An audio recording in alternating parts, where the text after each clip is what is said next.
Good morning, bore da, croeso, welcome to Pont ar Fynach, or Devil's Bridge as it's also known. As you can see behind me are three bridges for which this place is famous. So let's talk a little bit about the bridges. So the first bridge down at the bottom there dates from medieval times, and that may be the source of the word Fynach in the name Pont ar Fynach, because Fynach or Mynach is the Welsh word for monks, and it was believed that the monks of Strata Florida actually built the first bridge. However, when we get towards the bottom, there is another story that I will tell you about the first bridge, which myself and I'm sure all the children of Wales wholeheartedly believe is actually the truth about the bridge. So it spans the gorge, which is 90 metres or 300 foot deep. The first bridge was built, obviously needs change with time, and it became a little bit rickety. So, and I think it was the 17th or 18th century they built the second bridge. They actually used the first bridge to balance their scaffolding on. That must have been slightly terrifying. So they built the second bridge out of stone. The second bridge has actually had some adaptations over time. And then above the second bridge, you can see the third bridge, which was built in 1901 and is of a steel construction. I believe it had a big refurb in the 1970s and also was given grade 2 listed status at that point in time, because it's really unusual that the bridges weren't demolished. They were just built on top of each other. So you get this really strange aesthetic that we've got going on here. Now, as I say, there's a story to tell you about the first bridge. We'll walk along and tell you a little bit more about Pont ar Fynach. This footpath is absolutely wonderful, and it's going to take us down the gorge and show us all the wonderful sights. But you do need to be wearing your sensible footwear because it is a little bit rugged. As you can see, I've got my very stylish caravan dress partnered with my walking boots, which takes me back to one of mine and Mr. Hubnut's first dates when I was trying to impress him, and we went for a walk in the Hafod estate, which is a little bit down the road from here, and I was wearing a slinky dress and my walking boots. Ah, memories. So the walk we're currently on, you do have to pay. I think it's £4 for adults, but it's minimal and it's for the upkeep of everything. It's about a 45-minute walk, and it's actually designed to match up with going on the steam train. So you come along on the steam train and then you come and do the circular walk, and you take in the Jacob's Ladder and the gorge and so on. And we've just reached a viewpoint, and my goodness, look at that. That is just glorious. So the river that you can hear down there is the river Mynach. Mynach is the Welsh word for monk, and it's rumbling away 300 feet down there. And it's a tributary for the River Rheidol. Now, if you're into language, I'm just going to take a moment and explain something to you. So in Welsh, we have what's called a treiglad, which is a mutation. I think that would be the direct translation for it, but I've only ever really known it as a treiglad. So Pont ar Fynach means the bridge on the Mynach being the river. But you'll notice that we don't sound it as Pont ar Mynach, we sound it as Pont ar Fynach. The reason for that is the treiglad.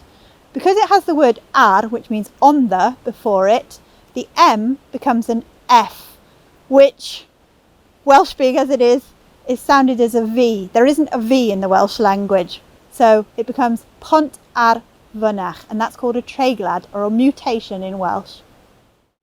Okay, so Mr. Hubnut is quite the steam train obsessive, and he wants me to mention that cutting into the hillside just over there is where the Vale of Rheidol Railway comes along. Now hopefully the train is departing Aberystwyth at 10:30, which means it's going to meander very slowly up here, because we're only about 10 miles from Aberystwyth. Going to meander very slowly up here for an 11:30 arrival, which we're hopefully going to go and see. So I've always told the Hubnuts that money doesn't grow on trees, and we had an awkward moment like this when we went to Lynmouth in North Devon, because apparently it does. Now, I'm not sure, is this a luck thing? Is this a suspicion thing? I would love to know, so if you could let us know in the comments, that would be fantastic. Okay, so the weather is getting more and more Welsh by the moment. It is bwrw glaw, mae'n bwrw glaw, it is raining. But we've just taken a moment at this lovely viewpoint because we have the most stunning view of the waterfalls, as you can see them tumbling, cascading down the hillside. Now, tourists have been coming to Devil's Bridge since the 18th century, and you can see why. It has inspired artists and poets and so on over the years. George Borrow included Devil's Bridge in his book Wild Wales. There is, I believe, a sketch by Turner in the Tate Gallery of Devil's Bridge. And also something I didn't realise until very recently, William Wordsworth actually wrote a poem about the waterfalls. I believe it's called On the Torrents of Devil's Bridge. And to paraphrase it, I'm afraid I didn't learn it off by heart, it's all about the cascading falls and the anger of the water as it tumbles over the rocks, and how it inspires the young poet's heart. So worth having a look for that poem on the internet. It really does capture the energy and the beauty of this place. Just at the top of the hill there, you can see the Hafod Hotel. Now the Hafod Hotel was initially part of the Hafod estate. It was Thomas, now was he a Jones? I think he was a Jones. I will double check my facts. But he built it as a hunting lodge initially, and I believe it was a wooden structure in the very beginning. The first building burnt down, and then the second building was built, and it has just grown and developed. Recently had another redevelopment and has become the Hafod Hotel that we know now. I believe it's been operating as the Hafod Hotel for over 150 years. So when I was a child, Devil's Bridge is somewhere that we used to come to, and my mother is afraid of heights. You can see why she might have an issue with the next bit of this journey as we go down these very, very steep steps, very cautiously. As I gingerly come down these steps, it's worth pondering what a feat of engineering this is, to cut it into the side of the gorge and carry all this stone. I mean, the bridges themselves are an engineering phenomenon. To take all that stone and steel and make those 3 bridges, I shall continue very gingerly down here. So now we're on our 4th bridge of the day, and this is a modern addition. I say modern, I'm not entirely sure how modern. And you can see down into the bottom of the gorge, you can see up the hillside, you can hear the absolute roaring thunder of the water. Absolutely phenomenal. What a beautiful, beautiful walk. And as I say, it's only about 45-minute loop. A little bit steep going up and down, but what an amazing walk to do. So we've reached the bottom. Now we're going to head back up to the top. Now, in being a touristy town, there are a few options for you as to what you can eat and drink here in Devil's Bridge. There are 2 Hoots Cafe, is it Ian? Yep, on the railway station. But I think one thing that we're going to do today is find chocolate. There is a chocolate shop here, so hopefully we'll go and find some chocolate. Well, here we are at Robber's Cave. Now, as you can see, there isn't much of a cave, and the reason for that is the story I'm just about to tell you. So, there were 3 young people, 2 boys and 1 girl, who were known as Plant de Bat, or Bartholomew's children. Now, these children were described as being very wicked, and they discovered this cave, and they used it as a hideout as they got older to rob people that were on the road. So they were sort of highwaymen and highwaywomen. And one day they went too far and they actually murdered somebody, and it was somebody who was very well thought of in the community. So obviously everybody came out to look for them, and they found them in their hideout, and they smoked them out of the cave.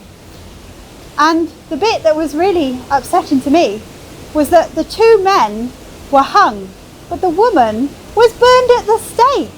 I don't understand that thinking. Anyway, the reason that you can't see much of a cave anymore is because it was dug out so that it couldn't be a hideout anymore.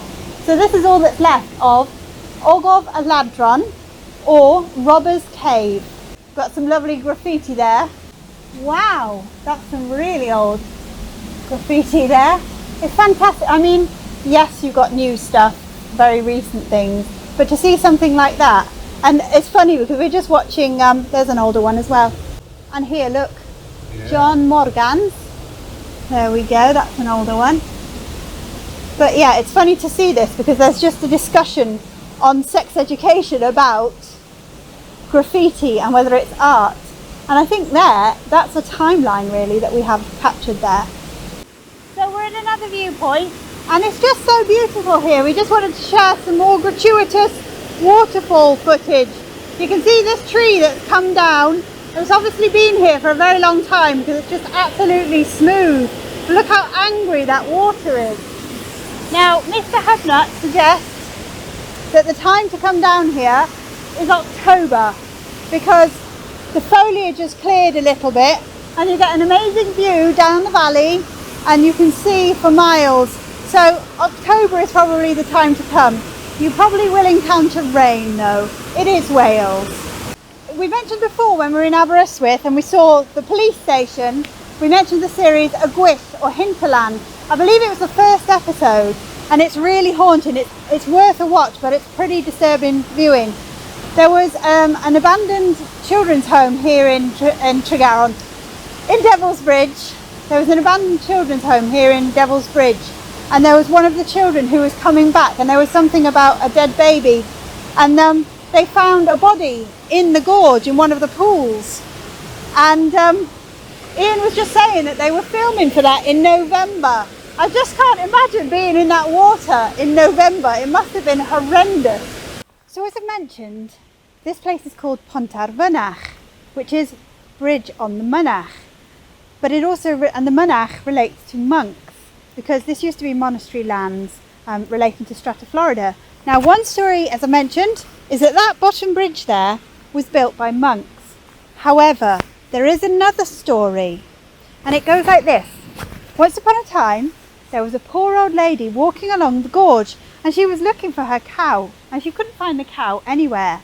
So she's walking along the gorge, and the rivers are in full flood, and you've heard the roar, and you've seen how aggressive that water is. So there was no way to get across the gorge at that point in time. And she looked across the gorge, and there, forlornly mooing, I'm sure it was forlornly mooing because it was lost, was her cow. And she just was absolutely in despair as to what she could do because she was on this side and the cow was on that side and there was no bridge.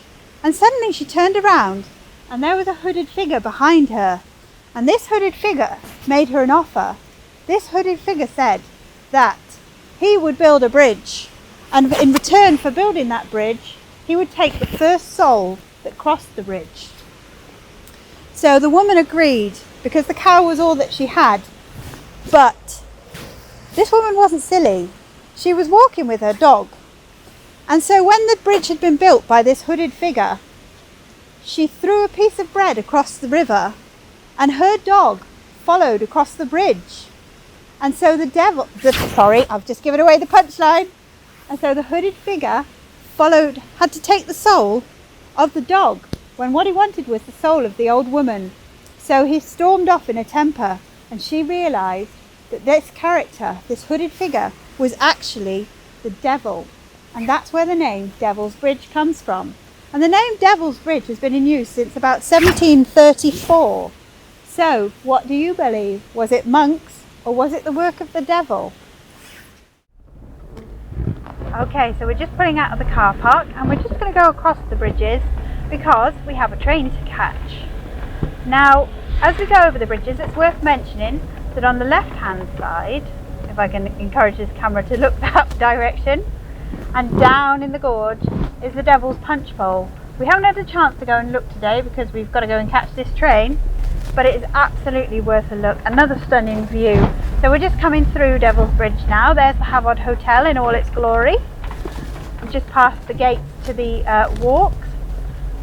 And it's a lovely space to come and eat on a nice day. I mean, it would be okay today. Yeah, well, we've got some covered seating. Yeah, just a little bit damp today, I would say.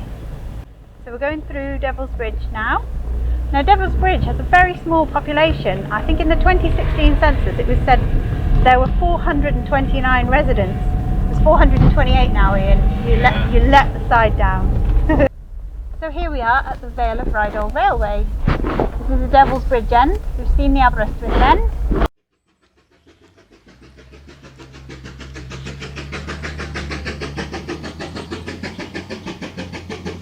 Here comes number 8.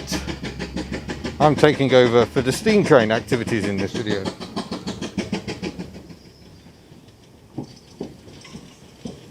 These locomotives date from the 1920s, and if you go to the main Hubnut channel, you can find a video where I had a footplate ride on one of these lovely narrow gauge locos.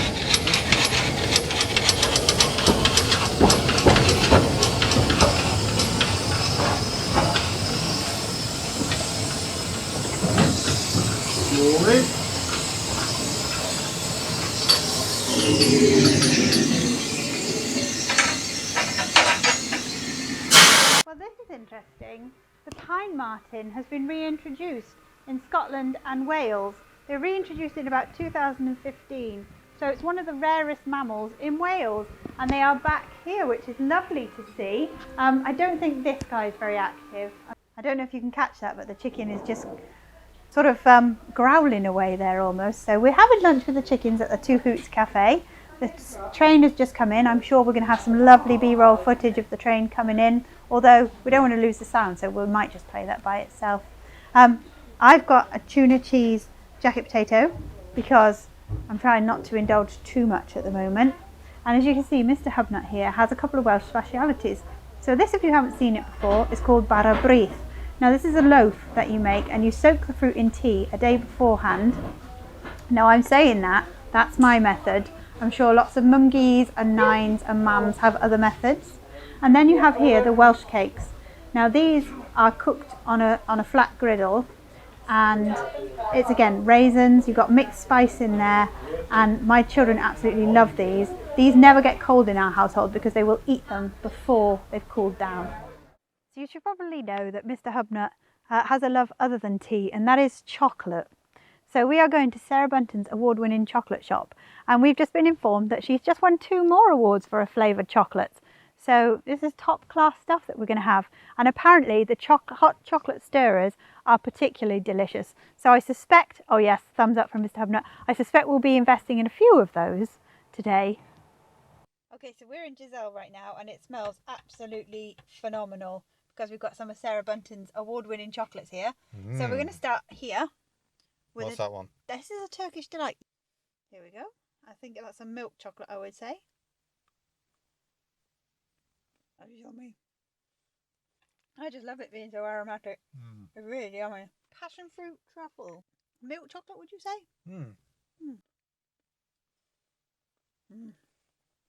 How lovely. Does it taste of passion? I think this is going to be an interesting segment. Just, that's delicious. Oh yeah, that's got a really nice kick to it. Really nice. It's really tangy, but creamy at the same time, but not, you know, sometimes that could be a strange combination. But no, that is absolutely delicious. This is white chocolate and raspberry. I was hoping you'd bite it open artistically and show the centre then. Horrible. It's just in your face. Cool, okay. Oh, that's delicious. That actually tastes of raspberry, not raspberry flavour. Yeah, I think that's the thing with the passion fruit. It was passion fruit. Do you know, it's really nice on the palate as well. It's light on the palate. It's not cloying at all. I'm going to go for a hazelnut truffle next. The smell is amazing. These smell absolutely fantastic. Oh my gosh. Oh, that, Now, is that meeting with approval? It's a Cambrian mountain honey. Ooh. So local honey. I don't get any now. No, the texture is just phenomenal. The centres are just... Oh my goodness. Oh, that's smooth. And I've just really got the honey then. Had a creamy, and then there was this smoothness. It's the only way you can describe it. And then it was just a big burst of honey. At the bit is mango and pineapple. What? And this is an award-winning one. So, here we go. This one's going to be fruity with white chocolate. Oh my. Oh my. Yeah. That's lovely.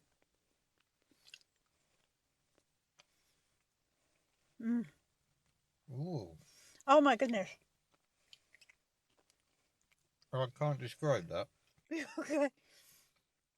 It's just a whole load of fruit straight away. Mm. And it's weird because... It's not a kick. It's not a fruit kick. It's just...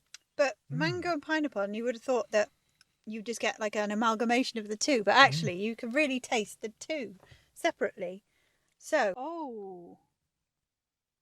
I think this is a strawberry and champagne. Oh, yes. Hello. I wanted to try that one. How yummy. Am I allowed? No.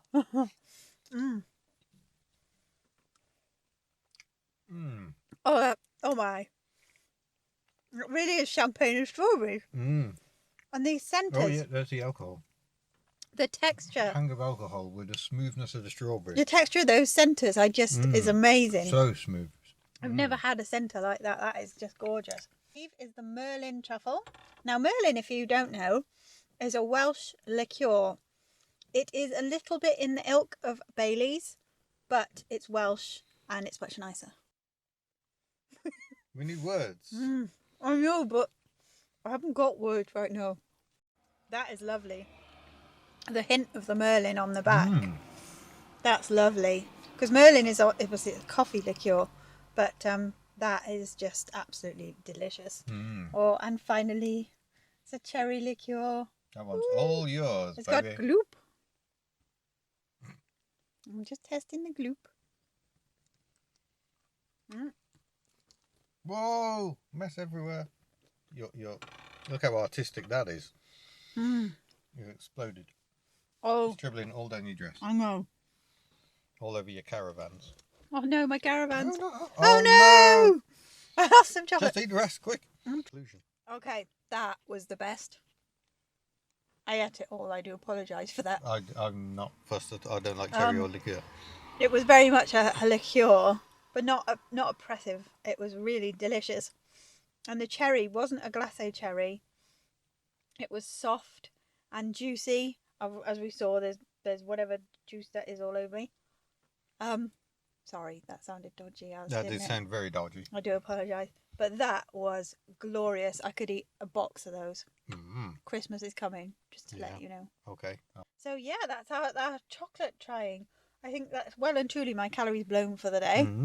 But those were exceptional. Exceptional. The centres are so smooth and so soft and not cloying, and the liqueurs, it's not oppressive. It's just absolutely gorgeous. So I would highly recommend going to Sarah Bunton's chocolate shop. Yeah, and I believe she sells her products online as well. So yeah, Sarah Bunton's chocolates. Delicious. So as we draw along the A4120, which is one of Mr. Hubnut's absolutely favourite roads in the world, that really brings us to a conclusion of our video today. So Devil's Bridge, an amazing place to visit. There's some fantastic walks. Definitely wear your robust walking boots. Go and visit the Devil's Punch Bowl if you haven't got too much time. Get the train from Aberystwyth. Get the Rydal Railway and pop along via steam to Devil's Bridge. Do a quick whiz around the loop and maybe grab some chocolates as well. The chocolates were absolutely divine. They were so delicious. I would highly recommend them. And Two Hoots Cafe. Alan and Sean? Correct. Alan and Sean. Lovely, friendly people. A really nice place to go. And you might even meet Boris, who is a bit special. He likes to come and say hello. So yes, thank you very much for watching. I hope you've enjoyed this Miss Hubnut video, and hopefully this brings in us having plenty more Miss Hubnut videos. Possibly Cardigan next, which is massive historically. But going back to Devil's Bridge, you can really see why artists and poets and so on were inspired. Apparently Handel wrote the Messiah just up the road. So yeah, lots and lots of amazing things have come from Devil's Bridge. Thank you for watching, and we'll see you soon. Bye! Oh, that wasn't a flip. Damn it. Fade, flip.